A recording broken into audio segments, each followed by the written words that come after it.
Olá, sejam bem-vindas! Hoje a gente vai falar sobre Pachamama, a Mãe Terra ou Mãe Gaia.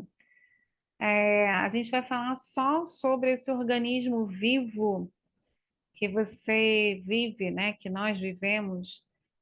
Somos hóspedes de Mãe Terra e a gente está quase finalizando aí a Jornada das Deusas. Claro que eu não poderia deixar de falar da divindade máxima, a força feminina, a natureza, a mãe terra, essa mãe que acolhe, que nutre, que às vezes manda raios e trovões e catástrofes naturais, dentro do entendimento que a gente vai falar mais sobre Pachamama e depois eu explico por quê.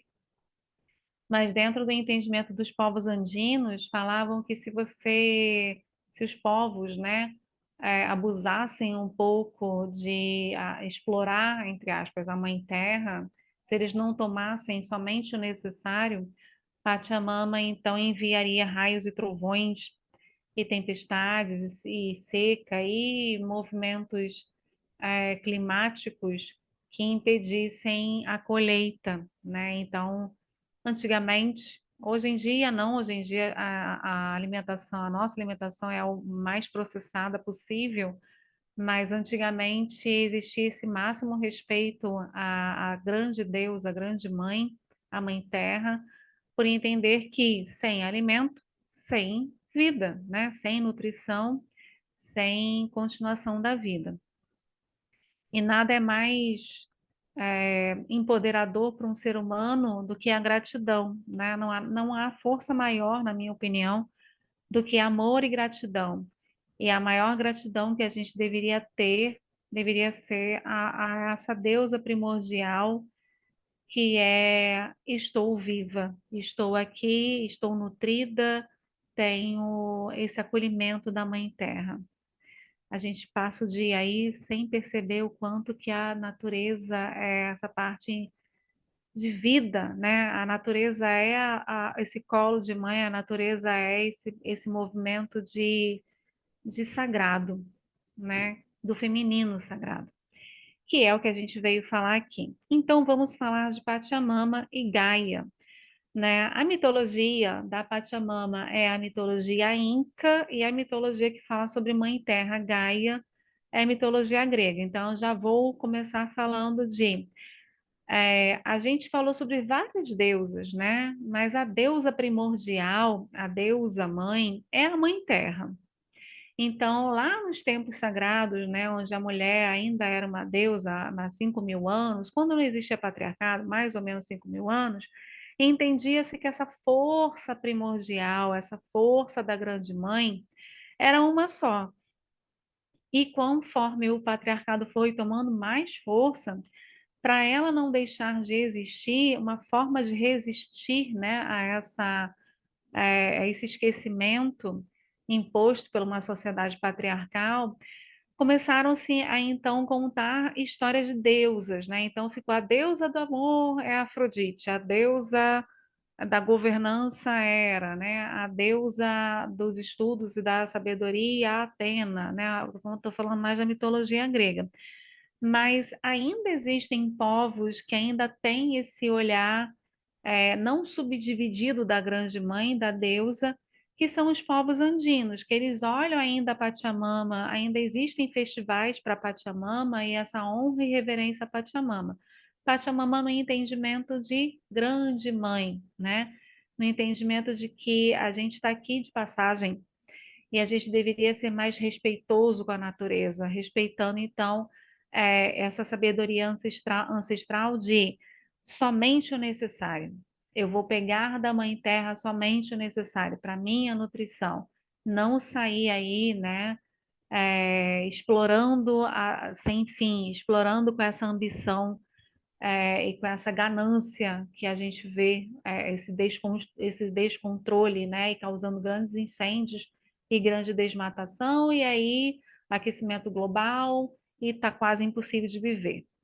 Enfim, então esse era o entendimento da Grande Mãe, essa força maior, essa deusa primordial, essa mantenedora da grande vida que a gente veio sentir aqui, veio viver aqui. Então, a Terra como esse organismo vivo. Então, os povos indígenas, eles olhavam a Mãe Terra como essa deusa da fertilidade, o feminino, o próprio feminino, aquela que vai parir, gestar, vai gestar, parir, nutrir, cuidar.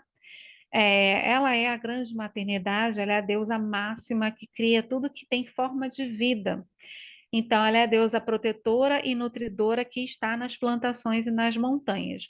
Os povos andinos acreditavam que era através dessa relação de respeito que ela deixava a gente ficar aqui, né? Então, eles tinham e ainda têm essa profunda reverência. Dizem que os seus santuários ficam lá nas rochas sagradas, nos troncos das árvores, nas montanhas, em lugares mais isolados, quase mais perto do céu, e que ela sempre que se sentia desrespeitada, ela enviava aí terremotos, ela destruía plantações, ela mandava secas e chuvas. E aqui eu vou abrir um adendo que quando eu comecei a estudar xamanismo, né, e ervas, e sagrado feminino e ginecologia natural, o poder das ervas, eu lembro de ter ouvido uma história que falava mais ou menos assim: o espírito da floresta ele se rebelou contra esse uso é, insano, né, que aconteceu com o fumo, o tabaco, que era sagrado e hoje em dia causa câncer, né? A folha de coca, o próprio álcool, né? Tudo deveria ser sagrado, mas com esse uso, com essa banalização, aí aconteceram então do humano criar a cocaína, do humano criar a bebida alcoólica, do humano criar o cigarro, enfim, e o que era sagrado virou, então, uma causa de doenças, né? Por quê? Porque o ser humano, ele não tem respeito. A gente não sabe a hora de parar. A gente não sabe nesse dar e receber com a grande mãe o que é suficiente, o que tá bom, essa plantação aqui tá boa para mim, esse fumo pode ser sagrado, pode ser uma conexão com a espiritualidade.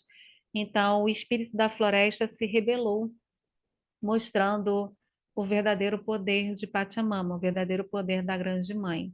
E a gente precisa aprender a ser um pouco mais humilde, maduro, né? Maduros, para tomar da Grande Mãe apenas o que é necessário. Deixa eu mostrar ela.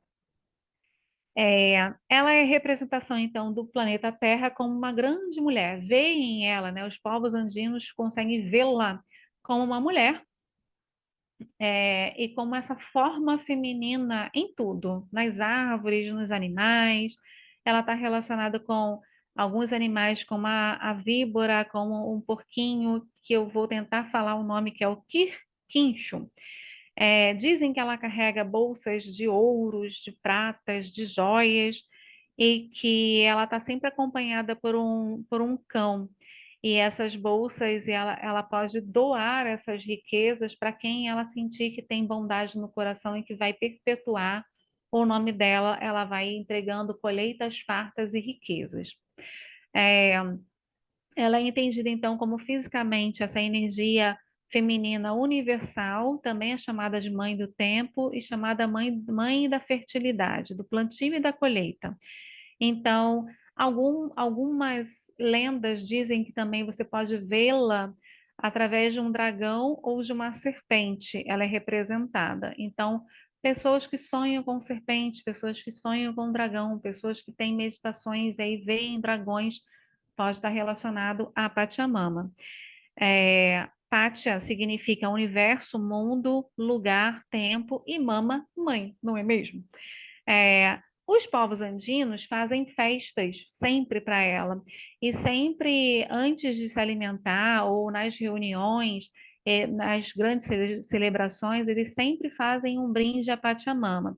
Também é costume eles derramarem uma pequena quantidade de uma bebida fermentada à base de milho, como se fosse uma cachaçinha, né? O que a gente aqui fala, é para o santo, lá eles falam é para Pachamama.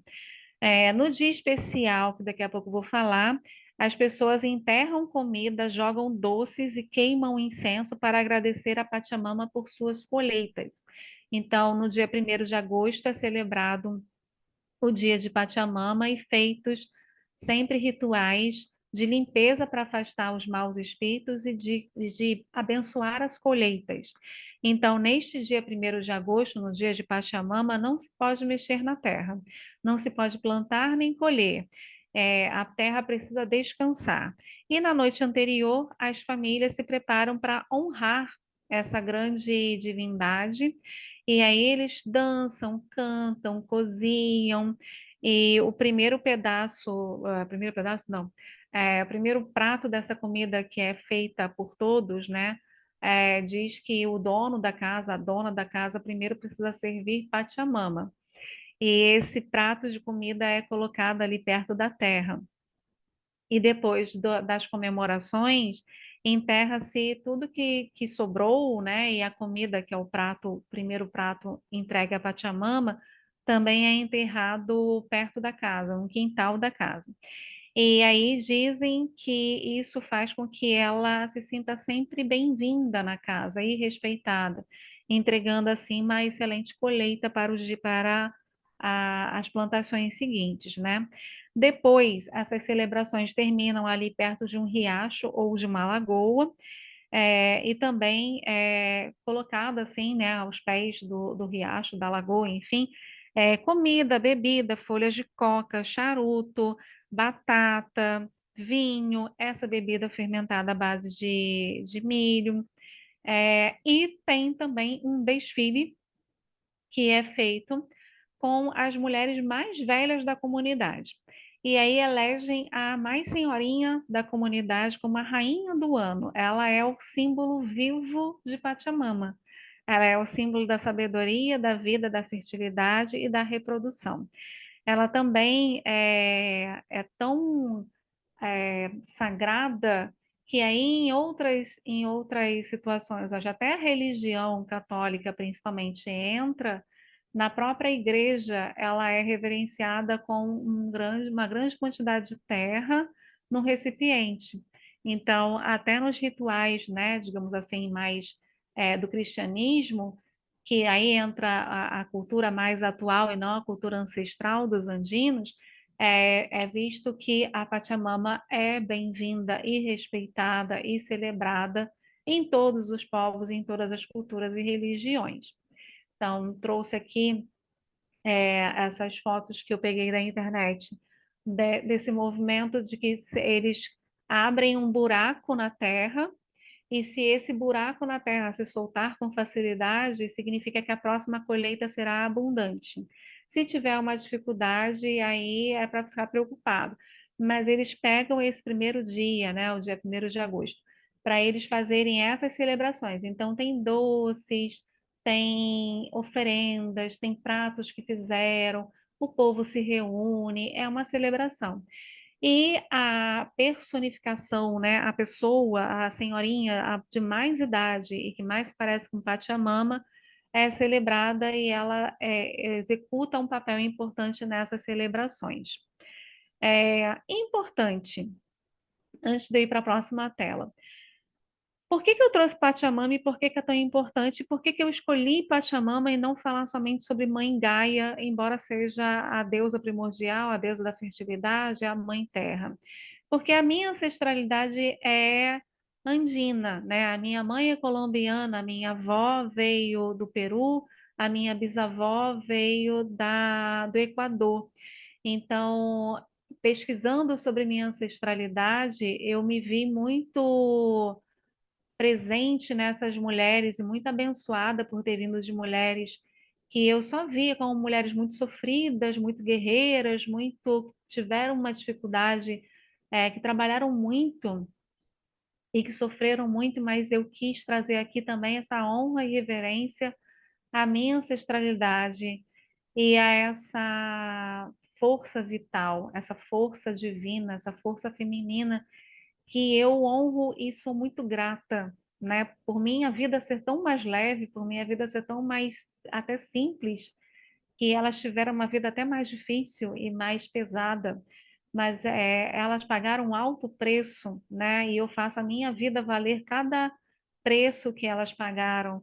Então, a minha vida precisa sim ser mais leve, eu quero ter mais oportunidades e gratidão, mas honrar as minhas raízes, e elas são as minhas raízes. Então, falar de Pachamama é honrar as minhas raízes da minha árvore, é honrar a minha história.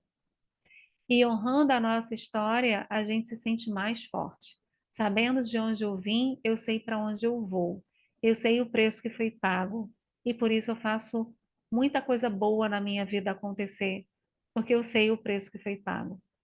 Então, o exercício da semana, e deste momento que você sentir no seu coração é: conheça a sua história, conheça a sua ancestralidade, saiba de onde veio sua mãe, sua avó, sua bisavó, sua tataravó, principalmente a linhagem materna, depois eu explico mais por quê, mas também saiba um pouco, né, quais são os povos, os meus povos da parte de mãe são esses, mas também tem a minha ancestralidade portuguesa, espanhola, enfim. Mas é muito importante você saber de onde você veio, é muito importante saber como começou a sua vida. Então, o resumo é deusa Pachamama, Gaia, Mãe Terra, deusa primordial, princípio mantenedor de tudo que é a vida, né, da sua vida, da vida da Mãe Terra. A mitologia inca e grega, no dia 1º de agosto é comemorado o Dia de Pachamama para os povos andinos da Argentina, Bolívia, Colômbia, Chile, Equador, Peru. As comemorações andinas, né? Costume abrir um buraco na terra para saber como serão essas bênçãos da deusa através das colheitas, é que sabe se está abençoado ou não. O povo dança, canta, cozinha juntos em homenagem a Pachamama, e o primeiro prato a ser servido é de Pachamama, assim como é oferecida a ela uma bebida fermentada à base de milho. Depois enterra-se a comida no quintal da casa para atrair sorte. E aí eu falo um cadinho de Gaia, mas é a mesma coisa, né? É a mãe terra de qualquer maneira. Ela é considerada a mãe primordial através e responsável pela criação e peraí, tá apagando aqui. E fertilidade da natureza. Como é a forma que você se conecta com com a natureza, você com a natureza, né? Você visita a natureza, você se integra à natureza. Para a gente trabalhar o sagrado feminino, é fundamental você estar sempre perto da natureza. Nós somos cíclicas, igual é a natureza. Eu observando que nem todo dia vai estar solar e verão, e sim, eu preciso viver às vezes um inverno bem geladinho e bem introspectivo, e é preciso morrer para renascer. Estar integrada com a natureza é entender que tudo é cíclico, né? Que o novo sempre vem, que é preciso deixar ir o que não me serve mais, e entendendo que eu sou cíclica, eu entendo a minha natureza, eu entendo como eu funciono e como essa energia vital, né? Eu sempre quero ser solar, eu sempre quero produzir, produzir, produzir, eu não sei descansar, eu não sei sentir prazer, eu não sei abraçar uma árvore, eu não sei contemplar a natureza. Então, faça esse exercício. Outro exercício é o exercício da ancestralidade. Descubra a sua história, descubra de onde você veio. Coloquei aqui que é importante você saber da sua avó materna, porque é mais comum do que a gente imagina a gente repetir a vida das nossas ancestrais. E quanto mais ignorantes, né, ignoramos o que aconteceu, mais a tendência é repetir, porque nós somos mais leais do que livres. A gente está mais emaranhados do que solto nesse fio que nos une. Então, é muito comum, se a gente está emaranhada, a gente ter se tornado mãe da nossa mãe, vivendo a vida da nossa, que seria para viver, para ser vivida da nossa avó, e não a minha. E às vezes eu me pego falando e fazendo coisas que talvez tenham sido falas e vidas das nossas avós e bisavós, a gente não sabe, a gente pode não ter convivido com elas. Então aqui eu estou partindo de um princípio que você não conviveu, que você não sabe, ou que ela já tenha falecido, né? Então, como saber a história das nossas ancestrais? Escreve um pouquinho no seu caderno, se você tiver esse costume, pergunta para as pessoas da sua família como era a história da minha avó, do meu avô, das minhas bisavós, né? Qual é a sua ancestralidade? De onde eles vieram? Como foi que eles se conheceram? Como foi que eles viveram? Quais eram os sonhos dela? Como que ela vivia? Qual era a forma dela falar? Se conecta com com a tua origem e se conecta também com Pachamama, Gaia, essa semana. Abrace árvores, contemple a natureza, observe os animais, agradeça a Mãe Terra por você estar viva, por você ser hóspede dela, pela nutrição que ela te dá. Então, se alimenta essa semana de, sei lá, beterraba, que eu gosto, que eu sinto cheiro de terra, de Mãe Terra. Se alimenta de coisas mais naturais, sucos naturais de fruta. Sente esse gosto e fala, nossa, que delícia, que coisa boa, né? Agradeça a Pachamama e Mãe Gaia, essas bênçãos que a gente nem percebe, né? A gente está tão morando no cabeção, principalmente mulheres sobrecarregadas, que a gente esquece que nós temos um corpo e que é esse corpo vivo e é através do corpo, deste veículo físico que eu sinto a vida. Então, pega essa semana aí para você agradecer a Mãe Terra, se conectar, colocar teu pé na terra, abraçar uma árvore, sentir o cheirinho da árvore. É como se você estivesse abraçando essa mãe que te acolhe, que te nutre e que está aqui. Você está aqui de passagem, né? Mas ela está aqui para sempre. Ela sempre vai se renovar. Ela não precisa da gente, a gente precisa dela. Então, com a figura dela, me despeço, fazendo esse pedido, né? Essa sugestão que a gente seja mais grata pela vida, que a gente seja mais grata por todas as que vieram antes de nós, a nossa mãe, a nossa avó, a nossa bisavó, nossa linhagem ancestral, o que foi que elas não puderam, né? E que a gente pode viver e que a gente viva com muita saúde, com muita abundância, com muito amor e com muita gratidão. É isso. Amanhã eu volto com outra deusa e hoje a palavra é agradecer, né? Gratidão à Mãe Terra. Um beijo.